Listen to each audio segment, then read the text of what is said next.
Hello, beautiful moms and entrepreneurs. My name is Sharice Walker, and I'm your host of the Unbreakable Mompreneurs podcast. This is a place where we come together to learn, grow, and inspire. So sit back, relax, and let's get started. Hello, Unbreakable Mompreneurs. My name is Sharice Walker, your host, and today I'm here with Esther Avant, and she is an exercise, nutrition, and wellness coach. And I wish that I would have talked to her a couple months ago, as you guys have been listening to my journey. So, Esther, without further ado, why don't you introduce yourself? Thank you so much for having me. I have been working in the fitness, health, wellness space my entire career, coming up on 20 years. And it's really kind of evolved over that time to be really comprehensive and multifaceted. I think a lot of people really focus on hyperfixating on what are the best exercises to burn fat or what are the superfoods I should be eating. And we overlook a lot of really important stuff. So I really love making the exercise and nutrition stuff simple so that then we can dive more into what are the actual obstacles that have been preventing me from doing those things consistently. I love that. And so let's dive into that. What do you find are the obstacles that people, and I know that it varies and it depends, but what are the main obstacles that people struggle with? Yeah, there are a few. First and foremost, overcomplication. We have so much health-related stuff coming at us at all times, and much of it is conflicting. And we just end up with this jumbled mess in our brains of, I thought I was supposed to do this, and then I saw that that's actually bad. And we end up sort of paralyzed by all of this information and fear of not wanting to do the wrong thing, but not knowing what the right thing is. So we end up doing nothing. That's one piece of it. Or we try to do all of those things simultaneously. Oh, I need to be doing cold plunges and I should do Pilates and I need to eat celery juice and just like too much. Right. Those are both kind of flip sides of the same coin where we sort of oscillate between all and nothing. Right. So overcomplicating it in both of those ways is a big piece of it. The second challenge I see is that we try to do it alone. We have these attitudes, and I used to have this attitude myself towards my business. I should be able to figure it out on my own. Yeah. And this sort of like shame around kind of raising your hand and being like, I could use some help here, which is so silly because almost none of us had any sort of useful nutrition education in school. Sure, we had PE, but most of us didn't grow up learning how to take care of ourselves and our bodies and our health in a very meaningful way. And the feeling of it would say something negative about me to ask for help is just nonsense. Right. If you could, of course, you can do all of this on your own. But if you can do it faster, more easily, and more successfully with help, why not? And that's not just professional help from, a coach or a dietitian or a trainer. It's also the community of peers who help normalize the new behaviors. Because the reality of it is the average person in the US is not very healthy. So when you are the person who's really trying to do good things for your health, there's this really strong pull back to kind of the status quo of, oh, you're no fun if you're not drinking. Come on, just live a little, have some. So to seek out people who are already doing the things that you're trying to normalize can just help you feel less alone and more like, yeah, you know what? Just because the people around me don't necessarily get it doesn't mean I should stop doing what I'm doing. So that's the second one.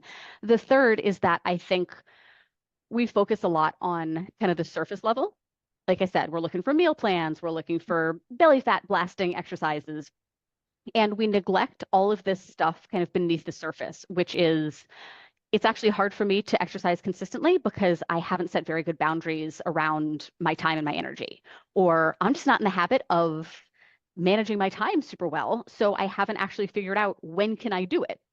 Maybe it's that I have, some childhood trauma related to comments made about my body, and I need to work through those. There's still a lot of stuff that makes the exercise and the nutrition hard to do consistently, and neglecting that piece of it, I think, is what prevents a lot of people from being successful in the long run. I agree. And for me, like, I never had a weight problem until, like, I have 6 kids. My last Oh my kid, gosh. my last one.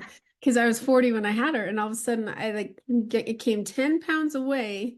I'd gained 25 pounds, and I was 10 pounds away from my pre-pregnancy weight, and all of a sudden it just went the opposite way, right? And I'm like, what has happened to me? And forget the fact that you're 40 and your body's changing, but now it's like I can't get it off. And the depressing part is, my daughter, she's been gone for 18 months and she's coming home, but she was really having a hard time with Mother's Day. She's like, send me pictures of you and me. And so I'm looking at all these pictures. I'm like, oh my gosh, I was so skinny. I look so good, and I hate how I look in the mirror. And so my whole goal was, okay, she comes home in June. I have 6 months. I'm going to lose weight. And here we are, like 3 weeks from her coming home, and I haven't lost weight. I go down, I go up, I go down. And it's like, it's never going to happen. Here we go, And so people like me, what do you recommend that it's like, how do I get started? Because 6 months ago, yeah, had I lost a pound a week, I'd be like, that's where I want to be. But now here I am. I'm like, forget it. I might as well eat my candy bar. I might as well. So like, what's the advice that you give people like that?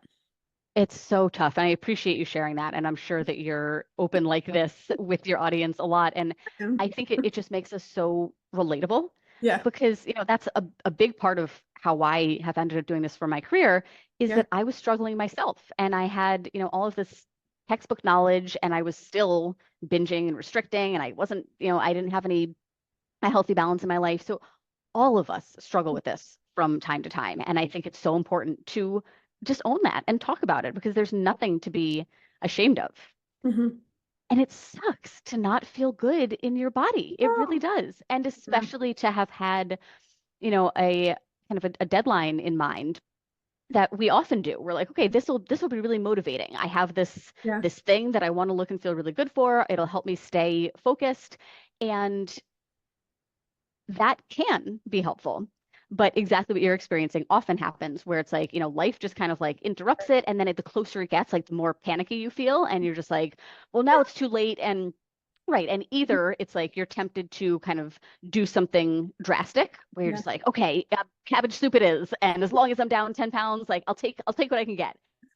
So there's that. And I then thought there's of the that opposite of one. like, then there's the opposite, which is like you said, I already feel like crap. I already feel like I can't do it. And, why bother? So I might as well just eat my feelings. At least food tastes good right now. So the thing I would offer you is to remember that first and foremost, your daughter and her love for you is not hinging on Oh, I know. the number on the scale. Yeah. And I of course, but I feel like it can help to hear from someone Yeah. else sometimes that she's not thinking, oh, I was really excited to come home, but my mom's 10 pounds overweight. So like now it's not as fun, right? Like that's not even on the radar. So a lot of this pressure is self-imposed. Like you had what felt like at the time a good idea to use this to help, make some changes. And it hasn't played out that way. That's life, right? We have all sorts of curveballs and unanticipated stuff. That doesn't matter. You can't go back. Mhm. What you can do is right now. And ultimately, the behaviors that help you lose the weight are also the ones that just help you feel in control Mhm. and empowered and confident in the choices that you're making. So even if she gets home June 1st, you still have 2 weeks. Right. That's a long time. And especially with health stuff, those are a lot of opportunities to Mhm. make choices that make you feel good. And could you drop, a handful of pounds on the scale? Absolutely. Mhm. But what's going to mean more to you is that you didn't throw away these last couple of weeks just because the visit was getting close. That you just said, yeah, I was going to use this visit as a way to kind of kickstart myself, but I wasn't going to stop once she goes Right. goes back home. Mhm. So I don't want to look back on May 16th or whenever, whenever you're listening to this. I don't want to look back on today in 6 months and say, I wish I had just started then and committed to a pound a week for Mhm. the next 26 weeks and I'd be where I want to be. So clean slate, you are here now, and you just get to decide what is the next best choice that I can make so that at the end of the day, I feel really good about how I conducted myself. And all I'm ever committing to is the next best choice. I like that. And I think, and it's because for the longest time, I mean, I was in high school, I probably wouldn't say I was anorexic, right? And then you get to like, I was very, very healthy. My kids were very, very healthy. Then second marriage. And then I go into this depression. And I didn't realize I was eating. Like if I got mad at somebody, my husband, like I would eat, you know? And so when I finally woke up one day, I'm like, well, wait a second, I'm letting that control who I am? No, you know? And so it's like, okay, now I get to gain my control back and realize. And so that's something that if people are listening, well, they are listening, but you know, everything that goes in your mouth, it's like, why am I eating this? Like if I'm gonna go, we bought some M&Ms yesterday and I tried a handful. I'm like, I don't even want these, you know? And it's because you have this goal in mind, you have something else. And like my younger two girls have no idea the skinny mom. They've never met that person. And so for me, the energy level, different things. And so now it's like, what are my motivations? What do I want and why? So extrinsic versus intrinsic. And for a long time, I want to look good in this picture. That's extrinsic. That's not something where I'm going to long-term change. And so, you know, why are we doing things or why are we not? Let's talk about fitness. So there's so many different types of fitness. And I've heard a lot of people say, well, it doesn't matter what you do physically, it's what you put in your mouth. Is that true or is that not? That's such a good question. So ultimately, as far as the driver of weight loss, Mhm. nutrition is more impactful. It's Right. just way easier to not eat 300 extra calories Yeah. than it is to burn 300 extra calories. So as far as that goes, yeah, nutrition matters more. That said, there are so many benefits to regular exercise that really can't be overstated. And especially in perimenopause and especially as we age, Mhm. building and retaining muscle is crucial. And just generally having an active lifestyle, not only does it help, reduce risk factors of like all the diseases, it helps you feel good mentally. It helps reduce anxiety and depression. There are so many reasons to exercise, but it is helpful to sort of uncouple I'm exercising because I want to lose weight, because then you're just trying to like do it for the calories and it can get, into kind of dicey territory. So I would say eat for your weight loss goals, Right. exercise because it's good for your body and you want to be able to do your life and know that your body's going to hold up for you.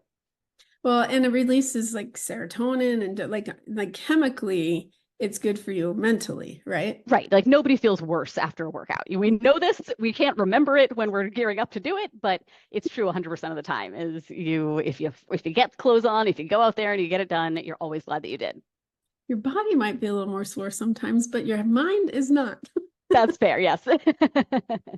Okay, so lasting lifestyle change. Like people always talk about, don't go on a diet, you need lifestyle change. Don't do this, don't do that. So why is that so difficult? It's such a good question.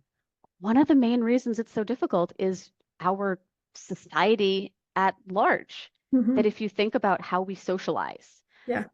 it's all around food and drinks. Hmm. If you think about the temptations that we're faced with day in and day out, you can't go to FedEx without being confronted with soda and candy. Yeah. Everywhere we turn are Hmm. these hyper palatable manufactured foods that are engineered to be incredibly difficult to moderate. So when you think about how many times we're confronted with the opportunity to do things that are in opposition to our health or our weight loss goals, it feels like an uphill battle. So Yeah. that's really the biggest thing. It's like I never want to kind of leave it there and be like, yep, nothing we can do. We're totally SOL. But I think it is important to recognize like you're not lacking willpower. You're not lacking discipline. There's nothing wrong with you. Mhm. We are in very challenging environments. And again, this is why it's so important to have community and to, kind of normalize some changes. But that's why just focusing on what should I eat, how should I exercise is never enough. Yeah. Because I can tell you when you go out this weekend, here's the meal plan to follow. That doesn't help you handle when your friend is like, I really want to try this appetizer. Will you split it with me? Or let's get a dessert. We're celebrating. I haven't seen you in months. Or like, come Mhm. on, we never have a sitter. Just one more glass of wine, right? It's not helping you address any of those things. So that's why it's so hard. And like you said, if you're not really in tune with why am I making the choices I'm making? Why is this important to me? What am I really going to get after this? Because it's not about the weight loss. It's about the person that you become. It's about how you feel. It's about how you live your life.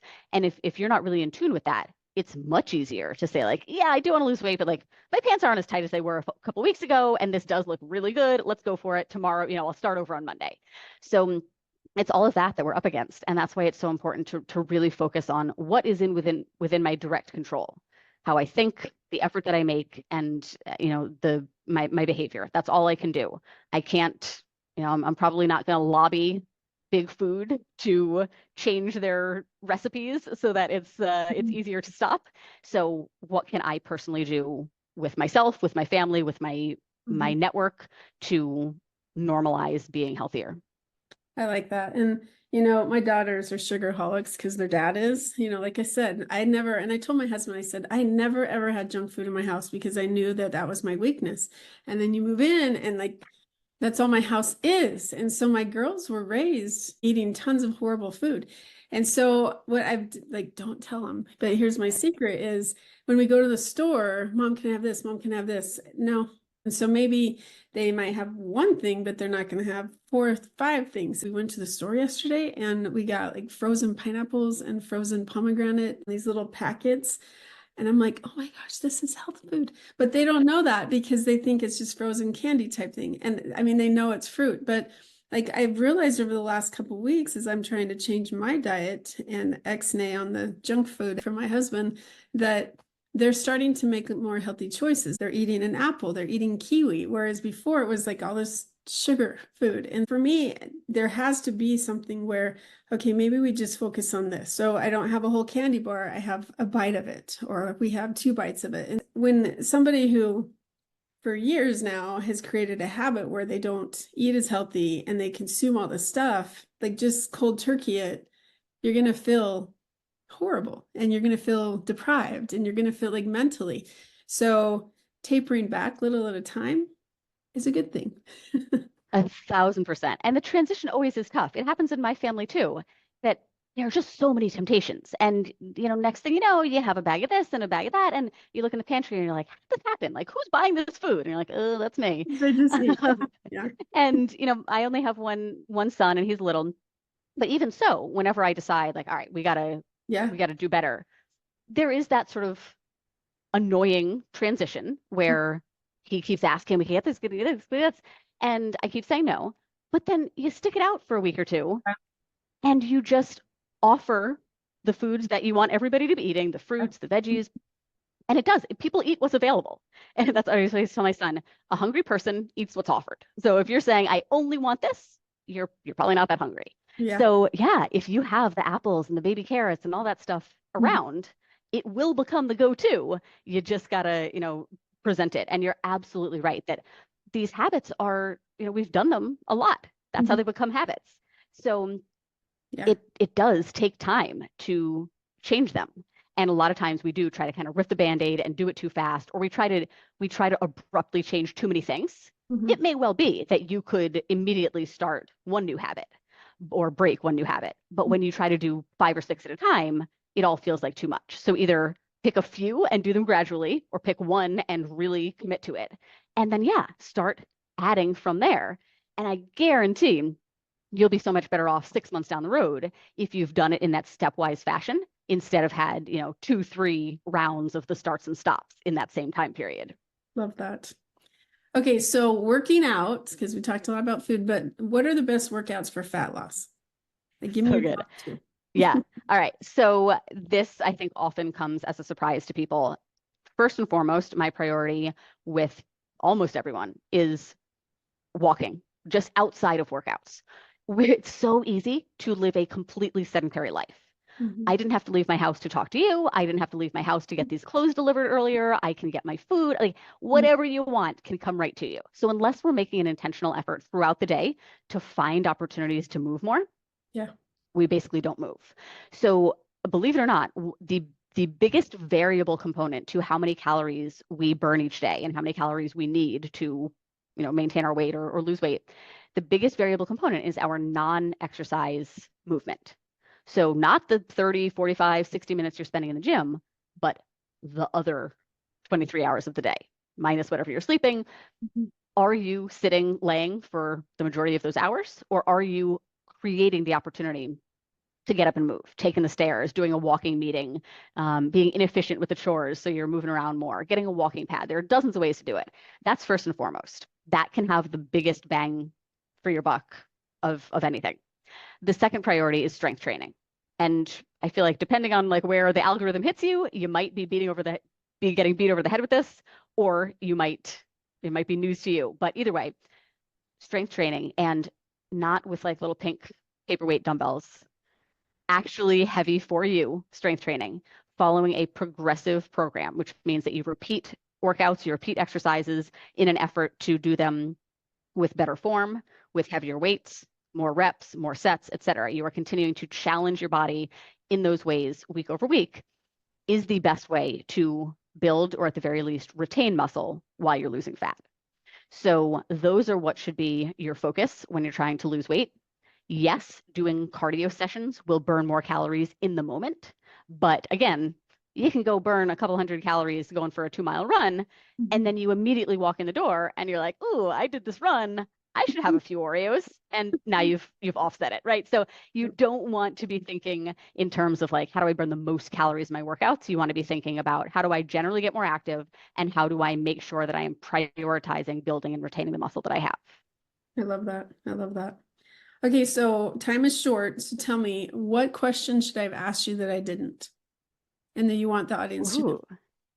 That's a great question. You know what's one that I feel like bears saying? What does healthy, sustainable weight loss actually look like? You touched on at the very beginning, roughly a pound a week. I think there's just so much noise out there, not to mention the fact that there are lots of companies that are photoshopping progress photos, that are just straight up lying about the results that you might get, and that everybody is like sugarcoating what they're putting on the internet. So sure, it sounds like everybody else is losing 2, 3, 5 pounds a week. They're just not, or they're not for very long, and it's not going to last very long. And so this is exactly, this is really an example of like needing to put your blinders on and control like what's coming at you. So mute people, unfollow them, block them, whatever you need to do if people are making you feel like the results you're getting are not good enough. 0.5% to 1% of your body weight per week is sort of generally accepted to be healthy and sustainable. So depending on how much weight you have to lose, somewhere between 0.5 pound and 2 pounds per week. And this is not going to be linear. It's not going to be very predictable. Every single week is down 1 pound and you have this like straight line down. There are going to be some weeks that you feel like you did everything right and the scale stays the same. There are going to be weeks where you feel like you kind of half-assed it and the scale dropped more than normal. And there's going to be all sorts of things that like kind of muddy the waters where you're just like, does it actually matter what I'm doing? It does. And the scale is just a very tiny piece of the puzzle. So in addition to moderating your expectations with that, make sure that you're using other indicators of progress. Take your circumference measurements, take your photos, keep a non-scale victory journal of all the other stuff that you've noticed. Like, hey, today I felt proud of myself. I had 1 cookie and I didn't have 3 like I normally do. I got up and I did the walk when my reminder alarm went off. My pants are buttoning a little bit better. I wore a top I haven't worn in a couple of years.